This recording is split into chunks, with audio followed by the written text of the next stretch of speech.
नमस्कार, डेली 24 भारत देख रहे हैं आप। मैं हूं आपके साथ अनीता शर्मा और शुरुआत करते हैं देवभूमि स्पेशल की। मुख्यमंत्री पुष्कर सिंह धामी ने कहा है कि देवभूमि की सांस्कृतिक और पवित्रता से किसी को खिलवाड़ नहीं करने दिया जाएगा। इसके साथ ही कहा है कि राज्य में कुछ लोग अवैध मदरसों की आड़ में बच्चों के भविष्य के साथ खिलवाड़ कर रहे हैं, जिसे सरकार ने गंभीरता से लेते हुए सख्त कदम उठाए हैं। बिना किसी दबाव में आए राज्य सरकार ने उत्तराखंड में अवैध रूप से संचालित 250 से अधिक मदरसों को सील करने की कार्रवाई की है। उन्होंने कहा है कि ऑपरेशन कालनेमी से देवभूमि की अस्मिता की रक्षा और लैंड जिहाद पर कड़ा प्रहार किया गया है। उन्होंने कहा कि देवभूमि में शिक्षा के नाम पर किसी भी प्रकार का षड्यंत्र जो है वो बर्दाश्त नहीं किया जाएगा। जुलाई 2026 के बाद से उत्तराखंड में मदरसा बोर्ड समाप्त कर दिया जाएगा, जिसकी जगह उत्तराखंड अल्पसंख्यक प्राधिकरण कार्य करेगा, जो ये सुनिश्चित करेगा कि शिक्षा राष्ट्र निर्माण का माध्यम बने, न कि कट्टरता का। प्रदेश का सांस्कृतिक मूल्य और जनसंख्यिक संतुलन को संरक्षित रखना सरकार की प्राथमिकता है। अल्पसंख्यक शिक्षा में सुधार का विधेयक हमने अगस्त माह 2025 में विधानसभा में प्रस्तुत किया था। वो पारित होने के बाद उसके पीछे हेतु था कि सभी को एक समान शिक्षा मिले, सबको शिक्षा का अधिकार मिले। और जो पहले से मदरसा बोर्ड था उसमें चूंकि जो राज्य का हमारा शिक्षा बोर्ड था, उस शिक्षा बोर्ड के द्वारा जो निर्धारित पाठ्यक्रम था वो पाठ्यक्रम नहीं पढ़ाया जाता था। बच्चों को आधुनिक शिक्षा से जोड़ना है, सबको शिक्षा का अधिकार देना है। आदरणीय प्रधानमंत्री जी के नेतृत्व में हर बच्चे को शिक्षा मिले, वो भविष्य में राष्ट्र के काम आए, देश के काम आए, समाज के काम आए, उस दिशा में उसको आधुनिक शिक्षा मिलनी चाहिए, न कि बहुत पुरानी कट्टरवादी मानसिकता की शिक्षा, कबीलाई मानसिकता की शिक्षा, 500 वर्ष पुरानी जो ऐसी शिक्षा है जिससे उनका भविष्य का निर्माण नहीं हो सकता। तो उनको समाप्त किया है, मदरसा बोर्ड समाप्त करने का निर्णय लिया है 1 जुलाई 2026 के बाद। और इसमें अन्य जो अल्पसंख्यक वर्ग में अन्य लोग भी आते हैं, चाहे सिख हों, जैन हों, बौद्ध हों, पारसी हों, ईसाई हों, बौद्ध हों, उन सभी को भी इसके अंतर्गत लाया है। हमारा इसके पीछे ध्येय है कि अब एकीकृत शिक्षा हो जाए, एक जगह पर सब लोग आ जाएं और सभी को इसका लाभ मिलना चाहिए। तो उस उद्देश्य से और देवभूमि में शिक्षा के मंदिर स्थापित होने चाहिए जो संस्कार दें, बच्चों को गुणवान बनाएं, बच्चों को भविष्य के लिए तैयार करें। देश और राष्ट्र में, दुनिया में जो है हमारे बच्चे जाएं, सभी को आगे बढ़ने का अवसर मिले, अच्छी शिक्षा। तो वहीं हरिद्वार में भारत माता मंदिर में चल रहे ब्रह्मलीन पद्म भूषण स्वामी सत्यामित्रानंद गिरी महाराज के 3 दिवसीय समाधि और मूर्ति स्थापना महोत्सव का कल जो था वो दूसरा दिन रहा, जिसमें श्रद्धा, भक्ति और आध्यात्मिक ऊर्जा से सराबोर रहा। और इस दौरान मुख्यमंत्री पुष्कर सिंह धामी समेत कई नेताओं और वीआईपीओं ने शिरकत की। कार्यक्रम में योग गुरु बाबा रामदेव, बिहार के राज्यपाल आरिफ मोहम्मद खान, जम्मू कश्मीर के उपराज्यपाल मनोज सिन्हा, मध्य प्रदेश के मुख्यमंत्री डॉक्टर मोहन यादव, राष्ट्रीय स्वयंसेवक संघ के सह कार्यकारी और डॉक्टर कृष्ण गोपाल, विश्व हिंदू परिषद के अंतर्राष्ट्रीय अध्यक्ष आलोक कुमार सिंह, अनेक संत, महात्मा, धर्माचार्य और राजनीतिक हस्तियों ने शिरकत की। मंदिर परिषद पूरे दिन भारत माता की जय और गुरुदेव के जय घोष से गूंजता रहा। 3 दिवसीय आयोजन को देखते हुए हरिद्वार प्रशासन पूरी तरह से अलर्ट मोड पर है और इसी बीच सुरक्षा के कड़े इंतजाम किए गए हैं। साथ ही मंदिर क्षेत्र में पुलिस बल की अतिरिक्त तैनाती भी की गई है और हर गतिविधियों पर प्रशासन की पैनी नजर बनी हुई है ताकि श्रद्धालुओं और अतिथियों को किसी भी प्रकार की असुविधा ना हो। भारत माता की, गंगा मैया की, गंगा मैया की। गुरुदेव समाधि मंदिर मूर्ति स्थापना समारोह में पधारे सभी पूज्य संतगणों को मैं प्रणाम करता हूं, दंडवत को नमन करता हूं। मंच पर विराजमान आज के इस समारोह के अध्यक्ष और जिन्होंने इसका संयोजन किया है, पूज्य जूनापीठाधीश्वर अवधेशानंद गिरी जी महाराज, राज्यपाल द्वय, जिन्होंने बहुत शानदार यहाँ पर अभी हम सबके समक्ष सनातन, मोक्ष, भारत की पद्धति, संस्कृति, उसके बारे में विस्तार से अपना संबोधन रखा।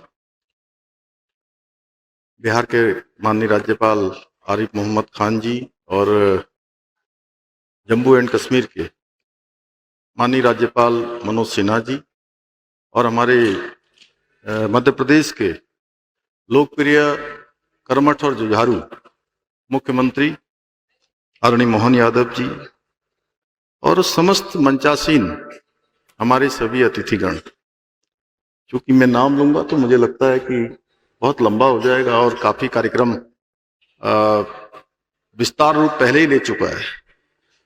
मैं इस अवसर पर सनातन चेतना के जीवंत प्रतीक आप सभी संत महात्माओं, वंदनीय धर्मगुरुओं एवं आए हुए समस्त महानुभावों का आज देवभूमि उत्तराखंड पधारने पर, मां गंगा के तट पर, इस सप्त ऋषि क्षेत्र में आने पर मैं आप सभी का देवभूमि उत्तराखंड के मुख्य सेवक के रूप में आप सबका हृदय से स्वागत करता हूं, आप सबका अभिनंदन करता हूं और साथ ही परम पूज्य व पद्म भूषण ब्रह्मलीन स्वामी सत्यमित्रानंद गिरी जी महाराज को श्रद्धापूर्वक नमन करते हुए इस दिव्य गुरुदेव समाधि मंदिर मूर्ति स्थापना महोत्सव की शोभा बढ़ा रहे जूना पीठाधीश्वर आचार्य महामंडलेश्वर अनंत श्री विभूषित स्वामी अवधेशानंद गिरी जी महाराज से सभी पूज्य संतगणों को साष्टांग प्रणाम करता हूं।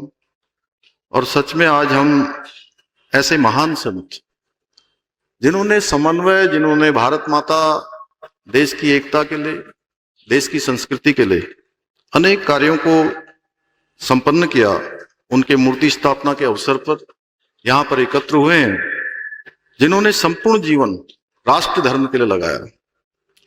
वे एक सन्यासी नहीं बल्कि राष्ट्र चेतना से जुड़े हुए एक ऐसे दिव्य संत थे जिनके जीवन का प्रत्येक क्षण मानव समाज के लिए, मानव हित के लिए समर्पित था।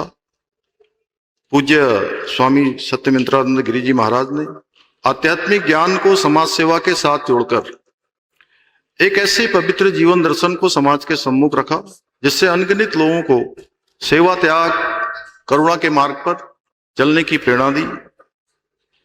उन्होंने भारत माता मंदिर की स्थापना करके राष्ट्रभक्ति, सांस्कृतिक गौरव, सनातन परंपराओं के सम्मान का एक ऐसा विशिष्ट केंद्र निर्मित किया था जो सनातन संस्कृति को मानने वाले श्रद्धालुओं और देशभक्तों के लिए दिग दिगंत तक प्रेरणा का अमूल्य स्रोत बना रहेगा। संत परंपरा की यही विशेषता है कि गुरु कभी देह में सीमित नहीं होते, वे शिष्य के हृदय में जीवित होते हैं। और सच में मैं आज सोच रहा था कि वो जहां भी होंगे वहां से इस भव्य आयोजन को देखकर इतने सारे जिसमें हर प्रकार के विद्वान यहाँ पर आए हुए हैं, पूरा संत सत्ता यहाँ पर एकत्र है, अनेक महानुभाव यहाँ हैं, तो उनकी आत्मा सच में बहुत आज प्रसन्न हो रही होगी। और ब्रह्मलीन पूज्य स्वामी सत्यमित्रानंद गिरी जी ने जिस दीप को तप, त्याग और सेवा से प्रज्वलित किया, वही दीप आज परम पूज्य अवधेशानंद गिरी जी महाराज के माध्यम से अनवरत रूप से प्रकाशमान होकर समाज को नई दिशा देने का काम कर रहा है। भाइयों बहनों, चूंकि मैंने पहले कहा कि कार्यक्रम काफी विस्तार रूप ले चुका है, लेकिन कुछ बातें जरूर मुझे आप सबके समक्ष रखनी है कि पूज्य महामंडलेश्वर अवधेशानंद गिरी जी महाराज, उनका जो व्यक्तित्व है वो बहुत चुंबकीय है और जो भी एक बार उनसे मिल लेता है सच में उनका प्रशंसक बन जाता है, उनसे जुड़ जाता है। और अभी जैसा माननीय राज्यपाल बिहार कह रहे थे कि सच में हृदय से आत्मा से जोड़ने का सुंदर जो उनके पास व्यक्तित्व है। आपको कुंभ मेला, अभी मैं आपसे मंच यहीं पर पूछ रहा था, 1998 में आचार्य महामंडलेश्वर बनाया गया था और आपने तब से लेकर 10 लाख से भी अधिक नागा साधुओं को दीक्षा दी। आपने हमेशा उन मूल्य और विचारों को आकार देने का काम किया जो युगों युगों तक मानवता के लिए पाथे का कार्य करेंगे। मुझे पूरा विश्वास है कि ये मूर्ति स्थापना समारोह नई पीढ़ी के लिए आध्यात्मिक जागरण का एक साधन बनेगा। भाइयों बहनों, हमारी संत परंपरा किसी मत, पंथ या विचार को फैलाने की नहीं रही है, बल्कि हमारे संतों ने पूरे विश्व को जोड़ते हुए वसुधैव कुटुंबकम के भाव को सशक्त किया है। भारत जैसे विशाल राष्ट्र में धर्म रक्षा के लिए संत समाज प्राचीन काल से संघर्ष करता रहा है। संत समाज का एकमात्र उद्देश्य हमारी प्राचीन संस्कृति और सभ्यता को बचाए रखना और बनाए रखना है। समय समय पर हमारे पूज्य संतगणों ने, साधु समाज ने, साधु संतों ने धर्म रक्षा के लिए अपना सर्वस्व निछावर किया है। इसी परंपरा को आचार्य श्री आज के युग में आगे बढ़ाने का काम कर रहे हैं। आपका मानना है कि संतों ने हमेशा समाज का मार्गदर्शन किया है और समाज के उत्थान के लिए हिंदू संस्कृति की रक्षा करना अत्यंत आवश्यक है, क्योंकि हम सनातन धर्म के अनुयायी हैं। हमारा धर्म किसी व्यक्ति विशेष द्वारा स्थापित धर्म भी नहीं है, बल्कि यह प्राचीन काल से चले आ रहे विभिन्न मतांतरों, आस्थाओं, विश्वासों आदि का समुच्चय है। यही कारण है सनातन धर्म समय के साथ चलता है, समय से हारता नहीं है। सनातन धर्म जिन तथ्यों और सिद्धांतों पर आधारित है, वह मानव निर्मित नहीं है, बल्कि इस सृष्टि में पहले से ही विद्यमान है, यानी कि परमात्मा के द्वारा पहले से ही बनाया हुआ है। गीता में कहा गया है, नहीं ज्ञानेन सदृशम पवित्रम इह विद्यते, अर्थात ज्ञान से पवित्र कुछ भी नहीं है। मैं आशा करता हूं आपका ज्ञान, आपका समर्पण सदैव हमारा मार्गदर्शन करता रहेगा और हमें राष्ट्र निर्माण के लिए हमेशा पथ पर सहायता प्रदान करता रहेगा। भाइयों बहनों, आज आदरणीय प्रधानमंत्री जी के नेतृत्व में अभूतपूर्व रूप से सांस्कृतिक उत्थान हमारे देश का हो रहा है। आज आधुनिकता के संतुलित समावेश के साथ भारतवर्ष में सनातन संस्कृति का पुनर्जागरण हो रहा है और वही भारतवर्ष पुनः विश्व गुरु बनने के स्थान पर स्थापित होकर समूचे विश्व का मार्गदर्शन करने के लिए तैयार हो रहा है। चाहे वो आज अयोध्या में बन चुका हमारा भव्य और दिव्य भगवान राम का मंदिर हो, यहीं देवभूमि उत्तराखंड में बद्रीनाथ धाम, केदारनाथ धाम का नवनिर्माण हो, पुनः निर्माण हो, वहां पर मास्टर प्लान का काम हो, बाबा विश्वनाथ के गलियारे का विस्तार हो, महाकाल लोक जहां से हमारे मोहन भाई यहाँ पधारे हैं, चाहे महाकाल लोक का निर्माण हो, सनातन का जयघोष आज चारों ओर गुंजायमान हो रहा है। भाइयों बहनों, देवभूमि उत्तराखंड को भी हम विश्व की आध्यात्मिक राजधानी बनाने के लिए निरंतर काम कर रहे हैं। केदारखंड, मानसखंड ऐसे क्षेत्रों के सौंदर्यीकरण के लिए काम कर रहे हैं। वहीं हरि तो वहीं संसद परिषद में कांग्रेस नेता राहुल गांधी द्वारा केंद्रीय मंत्री सरदार रवनीत सिंह बिट्टू को लेकर की गई कथित अमर्यादित टिप्पणी को लेकर भारतीय जनता पार्टी के कार्यकर्ताओं में भारी आक्रोश देखने को मिला। और इसी क्रम में गुरुवार को बीजेपी मसूरी मंडल के कार्यकर्ता जो हैं वो मंडल अध्यक्ष रजत अग्रवाल के नेतृत्व में मसूरी के पिक्चर पैलेस चौक पर एकत्रित हुए और राहुल गांधी के खिलाफ जोरदार नारेबाजी की। बीजेपी कार्यकर्ताओं ने राहुल गांधी का पुतला हाथों में लेकर कांग्रेस पार्टी के विरोध में जमकर नारेबाजी की और पुतले को दहन किया। प्रदर्शन के दौरान राहुल गांधी मुर्दाबाद और कांग्रेस पार्टी होश में आओ जैसे नारे भी गूंजते रहे। देखिए, राहुल गांधी द्वारा संसद में बहुत ही अप्रिय शब्दों का इस्तेमाल करा गया और ये शब्दों का इस्तेमाल सिर्फ हमारे माननीय केंद्रीय मंत्री सरदार रवनीत सिंह बिट्टू के लिए नहीं, लेकिन ऐसे शब्दों का इस्तेमाल उन्होंने पूरे सिख समुदाय के लिए करा है, हर एक अल्पसंख्यक के लिए करा है। और इस बयान से जो उन्होंने गद्दार कहा, देशद्रोही कहा, ये दर्शाता है कि कांग्रेस के पास कोई नीति नहीं है। वो ऐसे अपशब्द बोलकर अपना कार्य करना चाहते हैं, अपशब्द बोलकर वो पार्टी को अपनी अंधकार की ओर ले जा रहे हैं और उनके इस शब्द गद्दार का मतलब देशद्रोही है, जो कि देशद्रोही खुद कांग्रेस पार्टी है। और आज ये दर्शाता है कि चाहे वो 1984 के दंगे हो, चाहे 2026 में ये घटनाक्रम हो जो सरदार बिट्टू जी के लिए कहा गया, ये साफ दर्शाता है कि कांग्रेस सरकार जो है वो अल्पसंख्यकों को दबाने का कार्य कर रही है।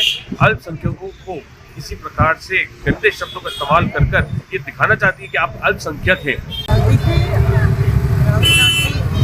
कांग्रेस के बड़े नेता और लोकसभा जैसे सम्मानित सदन में जिस अभद्र भाषा का वो प्रयोग करते हैं तो उनको शोभा नहीं देता है, क्योंकि देखिए लोक जनप्रतिनिधि जनता के द्वारा चुने गए जनप्रतिनिधि हैं और उनके आचरण, उनके व्यवहार को लेकर के जनता चलती है, सीखती है, समझती है। और हमारे बड़े नेता और हमारे जो बहुत ही जो पार्टियों को लीड करते हैं, ऐसे नेता अगर इस तरीके के अभद्र व्यवहार करेंगे संसद के अंदर तो निश्चित रूप से ये बहुत ही निंदनीय। तो वहीं खटीमा में बुधवार 4 फरवरी को संपन्न हुआ उद्योग व्यापार मंडल चुनाव की देर शाम हुई मतगणना के दौरान काउंटिंग गड़बड़ी पर प्रत्याशियों के बीच भारी हंगामा हुआ, जिसको लेकर कांग्रेस विधायक भुवन चंद्र कपाड़ी ने आज प्रेस वार्ता करके जानकारी देते हुए बताया कि बीजेपी अपने प्रत्याशियों को हारता देखते हुए कुछ नेताओं और समर्थकों के द्वारा मतगणना स्थल पर हंगामा शुरू कर दिया। वहीं रवीश भटनागर व्यापार मंडल अध्यक्ष प्रत्याशी बीजेपी ने मीडिया को बताया कि खटीमा की सीमा के बाहर के लोग भी आकर फर्जी वोटिंग की और इतनी बड़ी गड़बड़ी आज तक नहीं हुई जो खटीमा में हो रही है।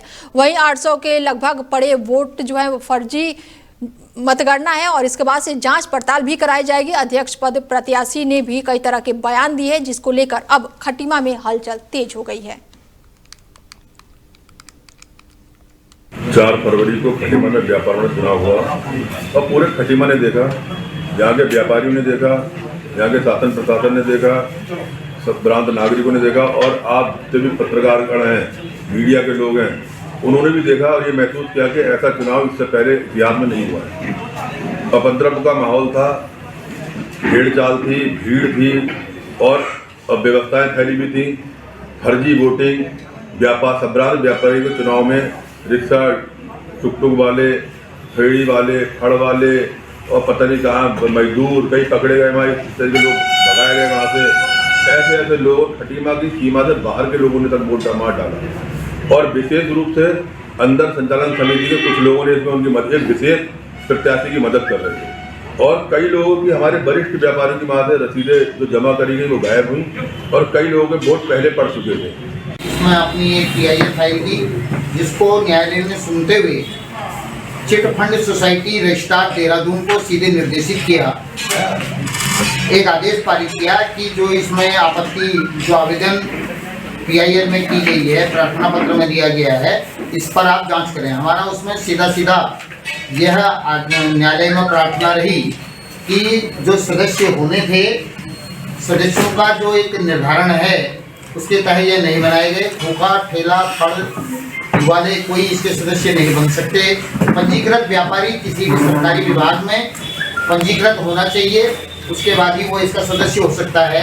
लेकिन यह कहीं भी कोई भी व्यापारी कम से कम 60% हो इस तरह के थे जो कि अपंजीकृत या व्यापारी ही नहीं है। पहली बार तो भाजपा समर्थित प्रत्याशी लड़ाए और वो तीसरे नंबर में जाने लगे और गड्डियां बन गई, तो अपनी हार की डर से प्रशासन के माध्यम से काउंटिंग को रुकवा दिया गया और प्रशासन के अधिकारी कहते हैं ऊपर से फोन आया है। अब ये ऊपर का फोन किसका है, कितने ऊपर का है पता नहीं, कि देश के ऊपर का है कि प्रदेश के ऊपर का है कि जिले के ऊपर का है, ये जांच का विषय है। अगर ये ऊपर का फोन नहीं है, झूठ बोल रहे हैं, तो जो ऊपर बैठे हुए वो समझ लें कि वो आपको बदनाम कर रहे हैं। आप तत्काल काउंटिंग करवाइए। आप क्यों अपने ऊपर पाप ले रहे हैं? जो जिन लोगों की मेहनत है आप उसको खराब कर रहे हैं। अगर आप ऊपर से करा रहे हैं तो आप खुद ही बोल दीजिए, खुद ही घोषित कर दीजिए ये है व्यापार मंडल की, आप चुनाव क्यों करवा रहे हैं? तो ये अब आपके ऊपर प्रश्न चिन्ह खड़ा है जो ऊपर का फोन है। अब वो ऊपर वाले भी समझ रहे होंगे और कहने वाले भी समझ रहे होंगे। दिनेशपुर नगर पंचायत में आज अध्यक्ष प्रतिनिधि काबल सिंह ने एक प्रेस कॉन्फ्रेंस किया, जिसमें बड़ी संख्या में स्थानीय लोग मौजूद रहे। बता दें कि इस प्रेस कॉन्फ्रेंस के दौरान विकास कार्यों की प्रगति और सभासदों के साथ चल रहे मतभेद पर अपना पक्ष रखा गया। इसके साथ ही उन्होंने कहा कि नगर पंचायत में विकास कार्यों में बाधा 4-5 सभासदों द्वारा डाली जा रही है। उन्हें सभासदों के भ्रष्टाचार और कमीशन के आरोपों को निराधार बताते हुए डीएम और एसडीएम से निष्पक्ष जाँच कराने की मांग की है। मुद्दा कोई नहीं है, मैंने आपको पहले भी कहा है, ये कठपुतली बन के नाच रहे हैं, लिचाने वाले कोई और हैं दो, तो उनको नहीं नाचना चाहिए, विकास करना चाहिए, क्योंकि जनता ने अपनी उम्मीद से बनाया है कोई सभासद हो, चेयरमैन हो, काम के लिए कि मेरी रोड बने, नाली बने, सारे काम हो। और वो आजकल दूसरों की कठपुतली बन के नाच रहे हैं। उनसे मैं यही कहना चाहता हूँ, आके मेरे से बैठें, बात करें और इसका हल निकाल कर काम शुरू करें। मुद्दा कोई नहीं है, मैंने आपको पहले भी कहा है। तो वहीं केंद्रीय वित्त मंत्री निर्मला सीतारमण ने संसद में बजट पेश किया और बजट को लेकर उत्तराखंड राज्य ने ने स्पेशल फोकस भी किया है, जिसको लेकर बीजेपी जिला अध्यक्ष कमल जिंदल, बीजेपी ओबीसी मोर्चा जिला अध्यक्ष रवि रस्तोगी, वरिष्ठ बीजेपी नेता महेश मित्तल ने बीजेपी पदाधिकारियों और कार्यकर्ताओं के साथ बजट को लेकर खुशी जाहिर की। उन्होंने कहा कि मुख्यमंत्री पुष्कर सिंह धामी ने बजट में उत्तराखंड के किसान, युवा, महिलाओं, पर्यटक, रोजगार, आपदा आदि बिंदुओं पर बजट में स्थान दिलवाया है, जिसको लेकर कई तरह की बातें भी की गई। ऐसे में वित्त मंत्री निर्मला सीतारमण ने बजट पेश किया था बीते दिनों।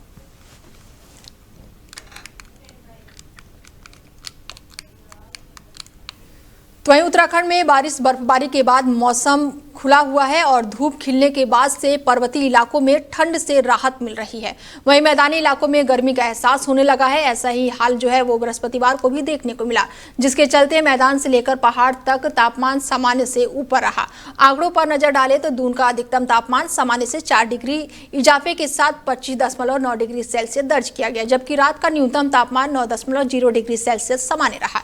और ऐसा ही हाल प्रदेश के अन्य इलाकों में रहा। शुक्रवार को मौसम की बात करें तो देहरादून समेत हरिद्वार, उधम सिंह पौड़ी, नैनीताल जिले के कुछ हिस्सों में सुबह के समय हल्का कोहरा छाए रहने की संभावना है।